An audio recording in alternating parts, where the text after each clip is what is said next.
Hi guys, welcome back to my channel. For those of you who are new, welcome. My name is Giselle Mills and welcome back to my subscribers. So guys, in today's video I'm going to be showing you all the books that I bought quite recently. So this will be my updated book haul video. I haven't done one in quite a while. You'll see it somewhere on my channel. I went to a bookstore which I very much love. It's called Paper Based Bookstore here in Trinidad. It's up in the Normandy Hotel in St. Anne's, if you're familiar with Trinidad. I spent a good bit of money. I bought more books than I had intended to, but what I like to say is life is short, and if you love books, why not buy books? I consider books to be like investments. So guys, without further ado, I'm going to show you the books that I bought.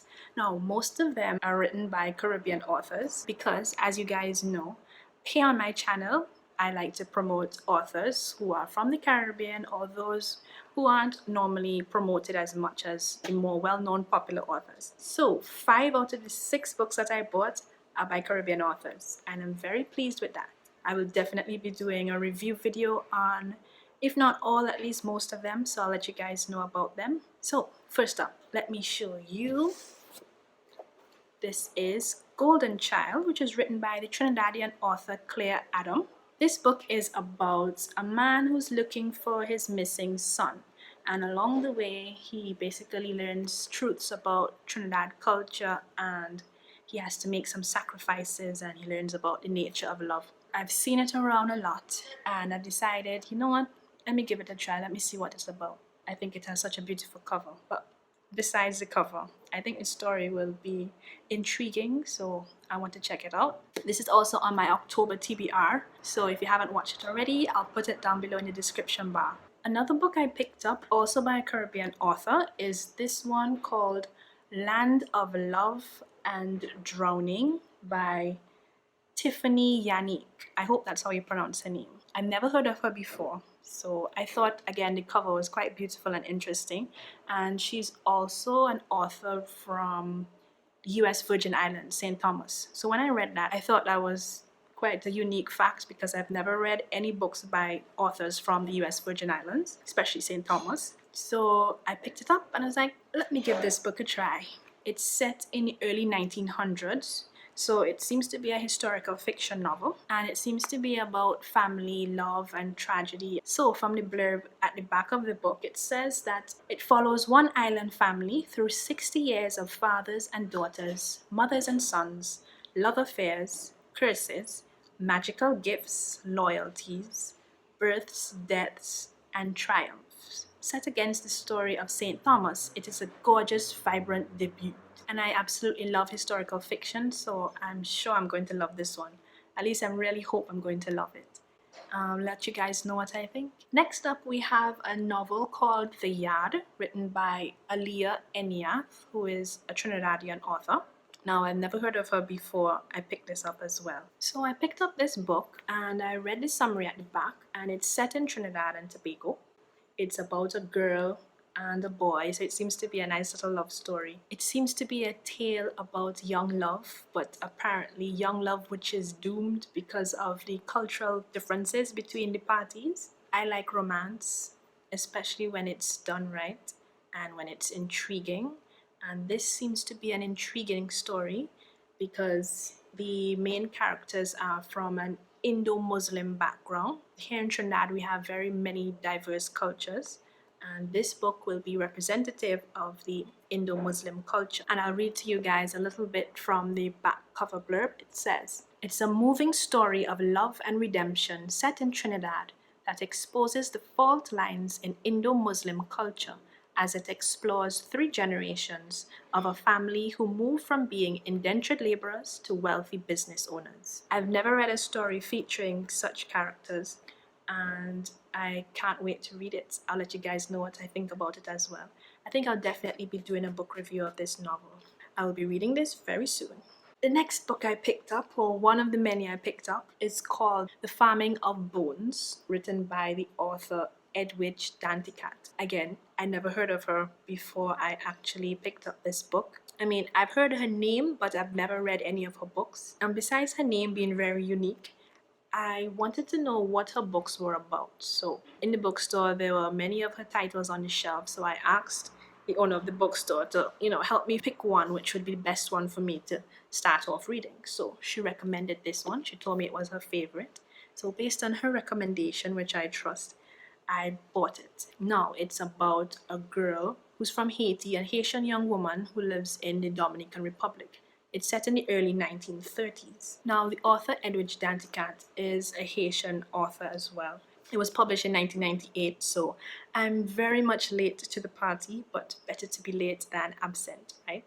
Now, from the back cover blurb, the story seems to be about a young couple who are in love. So again, we have a bit of a romance, which I love. But apparently their relationship suffers because of a genocide which takes place in the Dominican Republic under the dictatorship of the current political leader at that time. And because of the violence that takes place in the story, the main character, Amabel, this year, she has to flee from the Dominican Republic and return to her home country of Haiti, which she barely remembers. So it appears to be a harrowing story of love and sacrifice and survival. Now, this seems as if it's going to be very emotionally wrenching, and I'm going to have to steel my heart and soul in order to read this. But I think it's a story that has to be read by anyone interested in historical fiction. Next up, we have another book by a Caribbean author. His name is Marlon James, and he is a Jamaican author. This book is called The Book of Night Women. Now, I've heard of Marlon James before picking up this book, but I've never read any of his works. He has a new book out, which I was debating buying. I heard many unpleasant reviews about it, and again, I asked the bookstore owner whether or not I should purchase that book first, but she said, no, start off with this one and then work my way up. So apparently his writing style is something that you have to kind of get used to. It's like an acquired taste. So I'm starting off with apparently the safe novel of his, so I could see whether or not I would want to continue reading his work. So The Book of Night Woman, it's another historical fiction tale, I believe. It's set in Jamaica and follows the story of a young woman who is enslaved on a Jamaican sugar plantation. And it appears that these night women, who the book is named after, are a group of enslaved women who are planning a revolt. And I believe it has something to do with the main character and whether or not she will assist or lead to their destruction. It sounds very exciting, as well as, again, maybe a bit pulling at the strings because of the fact that it's set during the slave era. But hey, we can't hide from the truth. So I will be reading this one very soon as well. If you've ever read it, please let me know, and let me know your thoughts down below as well. Those were 5 of the books that I bought, which were by Caribbean authors. The last one is by, well, not a Caribbean author. I think she's Canadian, Margaret Atwood. This is The Testaments. This book is also on my October TBR list. It is the sequel to The Handmaid's Tale. If you've heard of The Handmaid's Tale, you'll know what I'm talking about.